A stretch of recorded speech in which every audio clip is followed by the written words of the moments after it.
పేరు నాని ఈ మధ్యన నోటితో మాట్లాడుతున్నాడో లేదంటే ఇంకా దేనితోనో మాట్లాడుతున్నాడో మాకు అర్థం కావట్లేదు, కానీ రెచ్చగొట్టే వ్యాఖ్యలండి. చాలా ఎక్కువ పెద్ద పెద్ద మాటలు మాట్లాడుతున్నాడు. నేను మాట్లాడుతూ వల్లభనేని వంశీకి కొడాల నానికి భజన చేస్తున్నాడండి. వాళ్ళంత మొగోళ్ళు ఇంకా ఈ దేశంలో లేరు, ఇంకా మహావీరులు. ఇంకా వాళ్ళు మాట్లాడితే ఎలాంటి వాడైనా సరే గజగజలు ఆడిపోవాల్సిందే.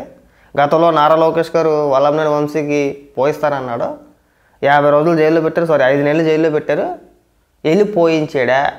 కొడాల నాని గుండె ఆపరేషన్ చేయించుకొని సచ్చిలా ఉన్నా సరే ఆ మొగోడు వచ్చేస్తాడు, ఇక్కడ ఏదో పొడి చేస్తాడు. ఒకసారి వినిపిస్తా విన్నాను ఏమని మాట్లాడుతున్నాడా.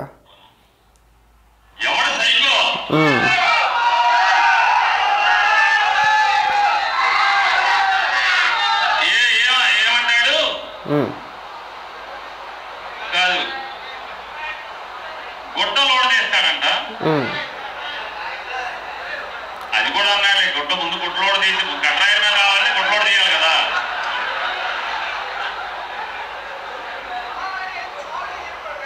ఇంకోటి లేదు, ఇంకోటి కూడా అన్నాడు, మేము గెలిచిన తర్వాత గన్నవరం వంశీని పోయిస్తాను అని చెప్పాడు. పోనీ జగన్మోహన్ రెడ్డి గారు దిగిపోయింది కాడి నుంచి. ఇప్పుడు అన్నోడు నాన్న ఎక్కిన కాడి నుంచి వంశీ పోనీ హైదరాబాద్ లో ఉన్నాడు అనుకోండి. 5 నెలలు బెదవాడ జైల్లో ఉన్నాడుగా, రోజు వెళ్ళి పోయించావా జైల్లోకి వెళ్ళి? 5 నెలలు రోజుకి వెళ్ళి జైల్లోకి వెళ్ళి పోయించావా అని అడుగుతున్నా. సరే వెళ్ళి వంశీని అడిగి వెళ్ళి పోయించాడా పోయించడా పక్కన పెట్టేస్తే వల్లభనేని వంశీ మాట్లాడుతూ మీరు అధికారంలో ఉన్నప్పుడు జగన్మోహన్ రెడ్డి స్క్రిప్ట్ చదివాడు కదా. ఏమని చదివాడు? నారా లోకేష్ గారికి మగతనం లేదని, కరెంట్ లేదని, ఇంకా బూతుమాటలు చాలా చాలా మాట్లాడాడు. సరే ఈ రెండే తీసుకుందాం. వంశీ వెళ్ళాడా? వంశీ కుటుంబ సభ్యులని పంపించాడా లోకేష్ గారి దగ్గరికి?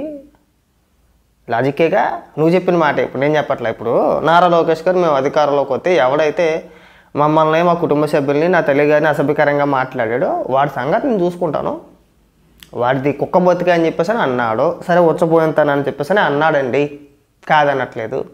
అందుకంటే ముందు కరెంట్ లేదని, మగతనం లేదని రకరకాలుగా వల్లభనేని వంశీ మాట్లాడాడు కదా. మరి ఈడేళ్ళు పడుకున్నాడా లేదంటే వాళ్ళు ఇంట్లో వాళ్ళు పంపించాడా? ఇది వంశీ చేత చెప్పించు. నువ్వు చెప్పాక వంశీ చేత చెప్పించు, మేము వింటాం. అప్పుడు ఒక క్లారిటీ వచ్చింది. వాడు చెప్పాలా? ఎవరు చెప్పాలి? వల్లభనేని వంశీ చెప్పాలి. ఏమని? నేను ఇలా పంపించాను, ఇలా జరిగింది, మా వాళ్ళు వచ్చి మాకు చెప్పారు కాబట్టి నేను ఎలా మాట్లాడినా వాడు చెప్పమన్నప్పుడు ఎదవ లాజిక్లు మీకేనా? మాకు రావా? నిన్నమోన్నటి దాకా బెయిల్ రాకముందు వరకు అటు చచ్చిపోయేలా ఉన్నాడు. వల్లభనేని వంశీ చచ్చిపోతాడేమో, రేపు వెళ్ళిపోతాడేమో, ఎల్లుండి వెళ్ళిపోతాడేమో, లాస్ట్ స్టేజ్కి వచ్చేసాడు. ఇంకా నోట్లకు ముద్ద దిగట్లేదు, ఇంకా పైపులతో పంపిస్తున్నారు, రావట్లేదు, ఎండిపోయింది, రథం వచ్చేస్తుంది. ఇంకా అక్కడి నుంచి ఏడిసింది మీరే కదా, ఎదవేడుపులన్నీ ఏడిసింది మీరే కదరా. బెయిల్ రాగానే కొవ్వు వచ్చేసిందా? నాకు తెలిసి నువ్వేదో ఒక కేసులో లోపలికి వెళ్ళాలి అనే తాపత్రయంతో నువ్వు ఉన్నట్టు నాకు అనిపిస్తుంది. ఈ రెచ్చగొట్టే వ్యాఖ్యలని చూస్తుంటే నాకు అదే కనబడుతుంది. ఏదో లాజిక్లు చెప్పాలంటే మేము అంతకు మించిన లాజిక్లు మేము కూడా చెప్తే చాలా అసహ్యంగా ఉంటుంది. పేరు నన్ను గుర్తుపెట్టుకు బాగా. మనకు నోరుంది కదా అని చెప్పేసి ఏది పడితే అది మాట్లాడకూడదు. ఇంకా వయసు గురించి మాట్లాడి చంద్రబాబు నాయుడు గారిని ఉద్దేశించి ఆయనకి 76 ఏళ్ళు, ఇంకెంతకాలం బతుకుతాడు, ఇలాంటి వ్యాఖ్యలు కూడా చేసాడు.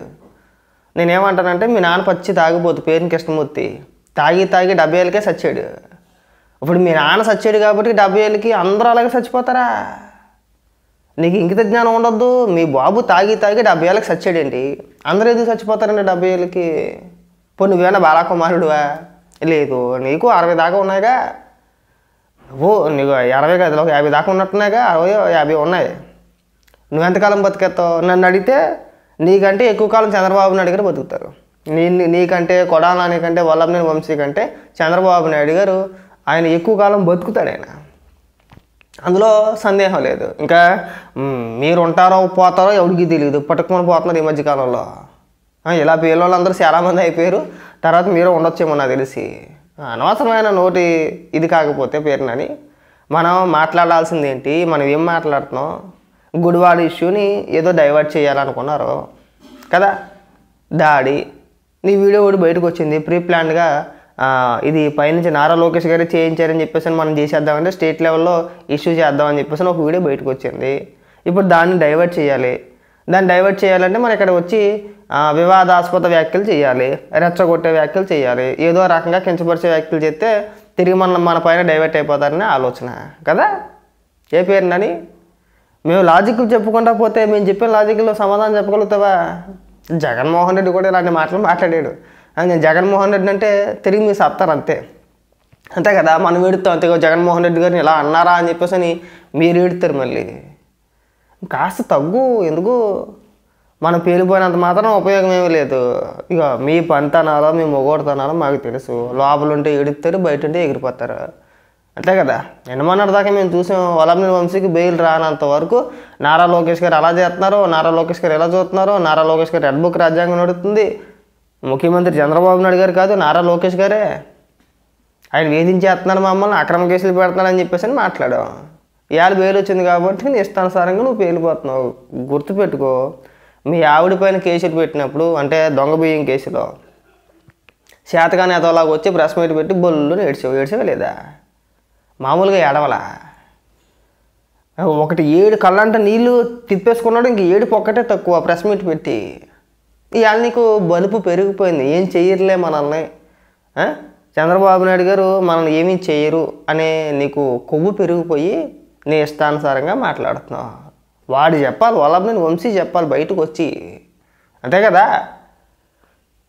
అంటే నాకు రాజకీయాలు వద్దు మొర్రు అని చెప్పేసి నువ్వు మూలం కూర్చున్నాడు, బాగానే బయటకు వచ్చినాడు. ఇక నువ్వు పేలిపోతున్నావు, నువ్వు రాలిపోతున్నావు.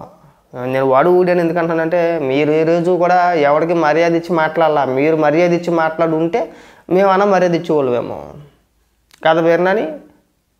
ఇగో మన ఈ అప్పాబాయ కోర్లు, ఈ డచ్చా కోర్లు మీ కార్యకర్తల ముందు చెప్పుకోవడానికి బాగుంటాయేమో కానీ నీ పనోడతనం ఏంటో మాకు తెలుసు. పెళ్ళంచాటిని బతికే మొగుడు. కావాలంటే చూడండి, వీళ్ళ అధికారంలో ఉన్నంతసేపు ఏది పెట్టినా, ఏ వ్యాపారం చేసినా, ఏం కాంట్రాక్ట్ చేసినా పెళ్ళాం పేరుని చేయించినాడు వీడు. ఎందుకు రేపు పొద్దున్న తేడా వస్తే మా ఆవిడ పోతే పోయినా పర్వాలేదు కానీ నేను మాత్రం ఏం అవ్వకూడదనే దృష్టి ఇది. అంత నుంచి వీడు. ఇప్పుడు దొంగ బియ్యం కేసు ఉంది, ఆ గోడవలు ఉన్నాయి. ఆ గోడవలు ఎవరి పేరుని పెట్టాడు వీడు? వాళ్ళ ఆవిడ పేరుని పెట్టాడు. అందులో తినేసారు సుమారుగా 1.5 కోటి 2 కోట్ల పైన తినేసారు, చాలా తినేసారు. అందులో తినేసిన తర్వాత ఏమన్నాడు, కాలితే మేము ఆ డబ్బు మేము కట్టేస్తామని చెప్పి లేఖ రాసాడు. మరి తినేసినట్టే కదా. అవునా, బయటకు వచ్చింది కాబట్టి ఇక్కడ ఒప్పుకున్నాడు వీడు. ఒకవేళ లేదు, అవసరం లేదు, మేము చట్టపరంగా చర్యలు తీసుకుంటామని చెప్పేసి ఆవిడ పైన చర్యలు తీసుకుంటే వీడి పరిస్థితి ఏంటి అంటే, ఆడవాళ్ళని బలి చేసేసినా పర్వాలేదు అంటే, ఆడవాళ్ళని అడ్డం పెట్టుకుని రాజకీయాలు చేసే వీడు కూడా వచ్చి ఇక్కడ పెద్ద పెద్ద ఉపన్యాసాలు, పాఠాలు, నీతులు చెప్తూ ఉంటే మాకు నవ్వు వస్తుంది. ఫస్ట్ నువ్వు మగోడు రాజకీయాలు చెయ్యి, తర్వాత మన మగతనాల గురించి మనం మాట్లాడేయచ్చులే. నువ్వే తేడా రాజకీయాలు చేస్తావు. ఇంట్లో ఆడవాళ్ళు అడ్డం పెట్టుకుని రాజకీయాలు చేసి నువ్వు కూడా మాట్లాడుతుంటే మేమేమని మాట్లాడాలో మాకు అర్థం కావట్లా.